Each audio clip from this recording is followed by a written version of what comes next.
Hello everyone, this is Brett and thank you for tuning in. Today's video is going to be highlights of some recent vinyl finds from January and February. I'm not going to show everything, just as I said, highlights. We'll get to that in a second, but if you're new to my channel and haven't subscribed yet, please click the subscribe button. I look forward to interacting with you in the comments below. So let's kick things off with February 24th.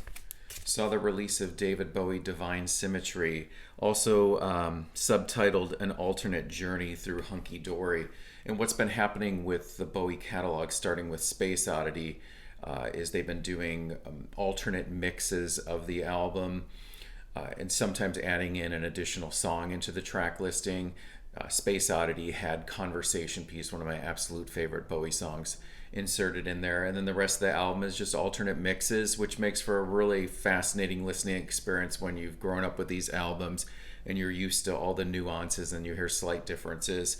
And then the Man Who Sold the World, named with its original name Metrobolist, which was also an alternate mixed version. So this just carries it off with his fourth album from 1971, Hunky Dory. So I'm assuming Ziggy Stardust is going to be coming next, so I look forward to that. So the original producer, Ken Scott, oversaw the mixes. So you have alternate mixes, early mixes, and it's really fascinating. The mastering, the mix of it has this modern edge to it that's noticeable right on the beginning of Changes. You hear these different sax lines in there.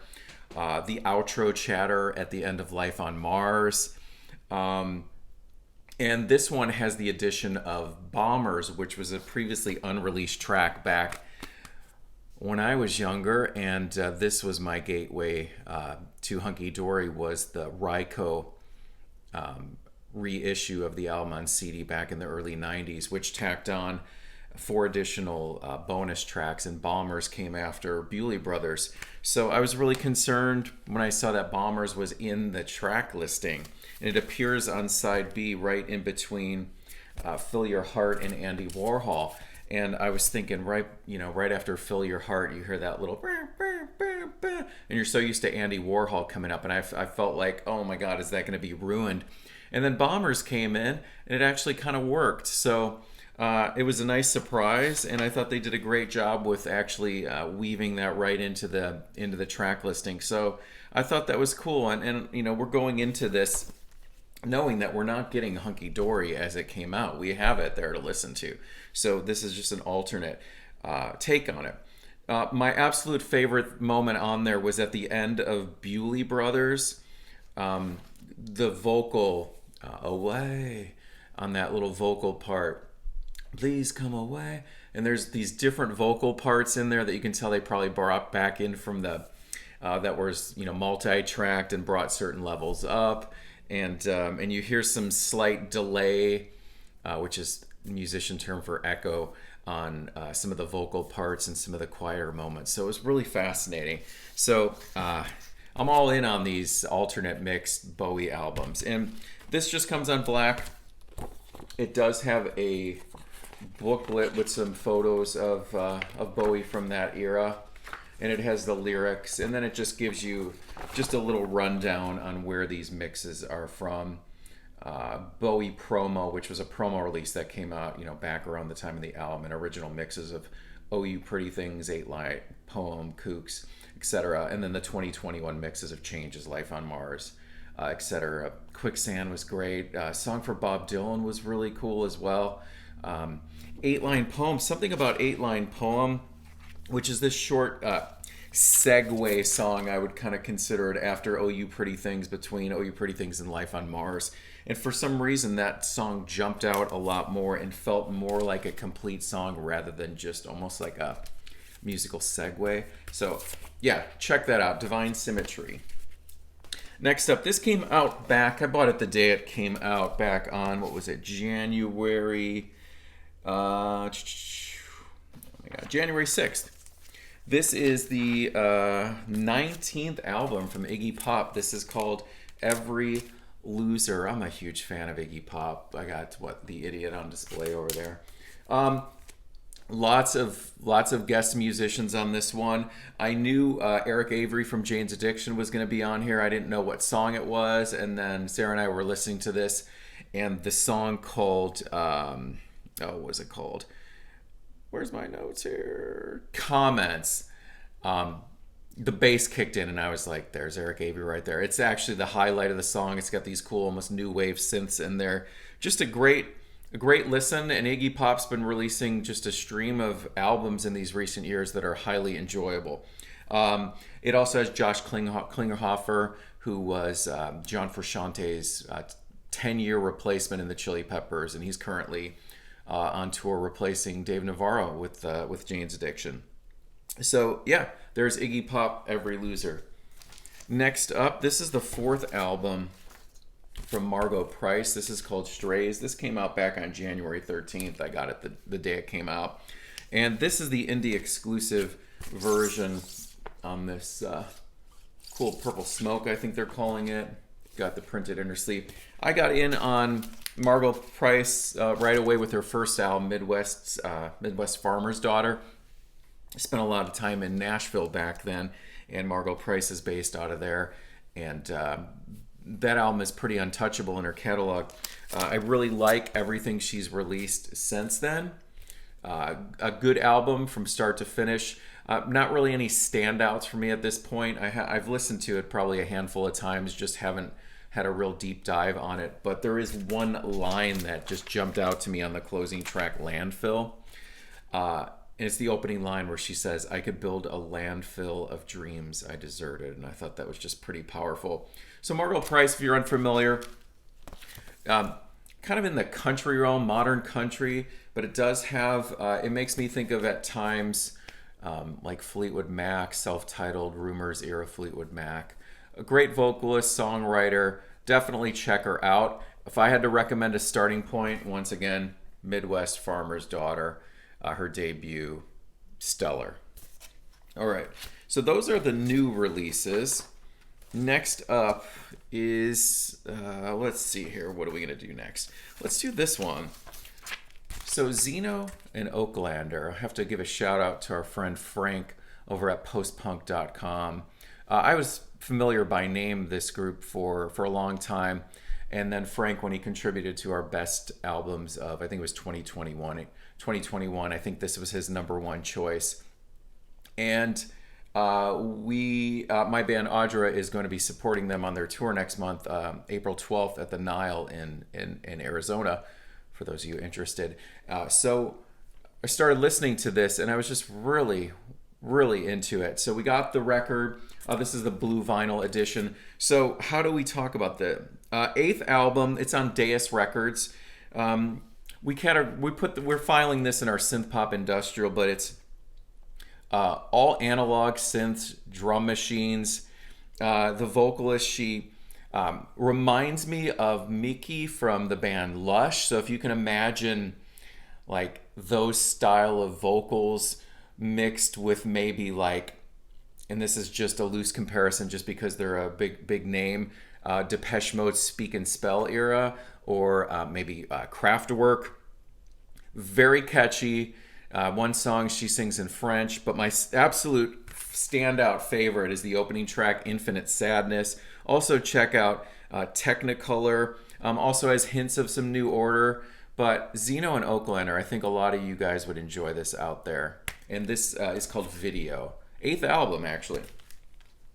All right, next up, this is a CD set, and I know I had some people were asking if I had got this, and this is the Thin Lizzy Live and Dangerous box set. I was really on the fence about getting this. It was really hard to find. Ended up scoring it from a small store back east, and this is Live and Dangerous. And for those of you that remember that live album with that just iconic album cover of Phil Lynott, that the original live album came out in 1978. And what this does is, it wasn't just one show. It was a live album that was comprised of taking a song or two from different shows that they recorded over a couple-year period. And this actually has all the shows that the final version, Live and Dangerous, was culled from. which is really fascinating to hear. It shows you just how great of a live band Thin Lizzy was. So it has all remastered.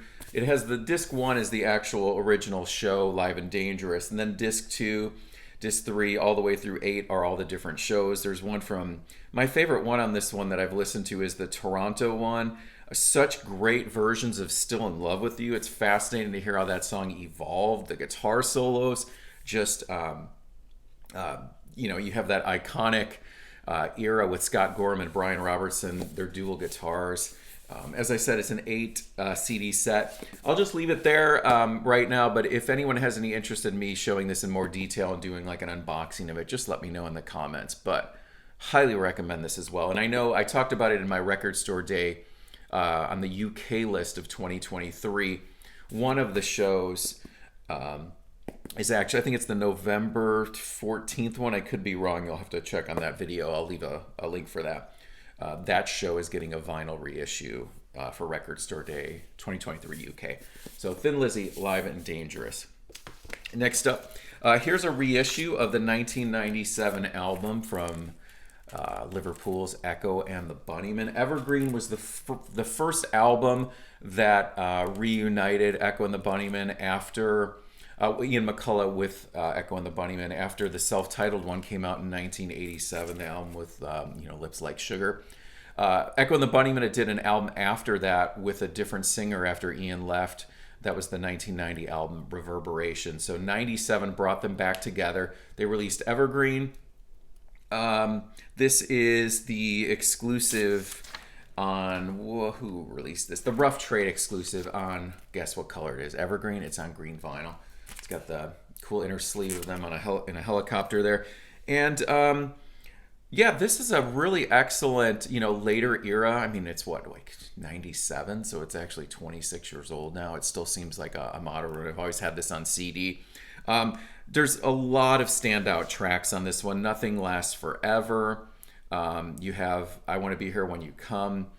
Just a really, really excellent later era Echo and the Bunnymen record. We've listened to this several times now, and it's just, I know every single song. So if you're unfamiliar, if you stop listening to Echo and the Bunnymen after their first 5 albums or whatever, definitely check out Evergreen now that this is back in print. And some of the later era stuff like Flowers and Siberia have gotten recent reissues as well over the last couple of years. So it's cool to see these lesser known albums getting a second life.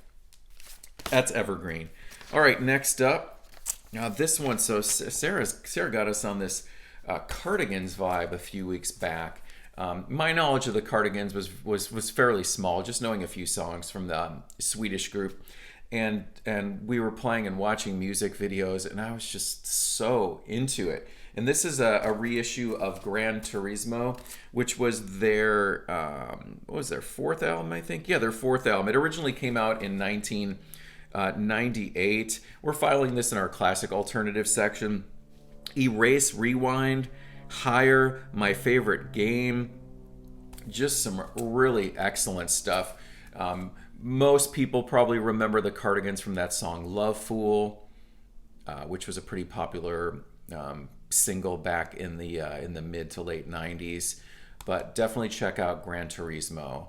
Seriously, this is excellent from start to finish. All right, so this next one, I'm going to give a shout out here to an old vinyl community member, Lazarus, Dwayne. He had showed a video, I don't know, it had to have been at least over 6 months ago, on someone had sent him some cassette tapes from this group. And I was intrigued by his description and the artwork on them that we instantly looked them up and we were like, wow, we have to get this. So this is Midnight Danger, another Swedish group. This is their 2nd album, Endless Nightmare. And this is filed in what you are genre of known as synthwave, which really harkens back to 1980s soundtracks. I think of John Carpenter, fully instrumental. It's got the heavy synths along with some heavy guitars in it. The artwork is stellar. It's such a great listen. It's a great late night. Put on the car, not the record, of course. Put it in the car and drive highway driving at night. There's the guy behind it. And yeah, Chapter 2, Endless Nightmare. There's a first album. There's also an EP that recently came out. And this is on this really cool green and red splatter. I highly recommend this. If you like instrumental synth music, think of like 80s soundtrack stuff, as I mentioned. Highly enjoyable. So Lazarus, thank you for this tip. We'll be filling in the rest of the collection here shortly. So Midnight Danger, definitely check them out. I recommend the whole album, not even one song in particular. The whole thing. All right, and lastly, this band I had talked about in I think it was the vinyl tag video that I did from Rob Walker's 20 Questions. I'll leave a link to that below, so if you want to check out some more detail. And I was talking about that album up there, Free Dirt. This is the second album from Australia's Died Pretty. This came out back in 1988. We have it filed in our classic alternative section. And it's on the Citadel label. They're really hard to describe, as I had mentioned in that vinyl tag video. I think of, if you took a combination of REM, the Velvet Underground, the Stooges, and a Rain Parade, the Doors, all just this melting pot of all that with an incredibly charismatic frontman. Favorite songs on this one, Winterland. It's got that organ that makes me think of the Paisley Underground scene, or even the Doors. Spring and Fall, and One Day, with this great melodic bass line. Died Pretty. If you're unfamiliar with this Australian band, definitely seek this out. Seek out Free Dirt, Doughboy Hollow, which I think is from 1991. Also excellent. There you go, Died Pretty. All right, so that's some highlights of what we've gotten over January and February. I hope to be back and do these monthly and give you highlights of what we've added to the collection. So let me know if any of this was new to you guys, or if you're a fan of any of these records that I showed. I look forward to talking to you guys in the comments. All right, take care. See ya. Bye.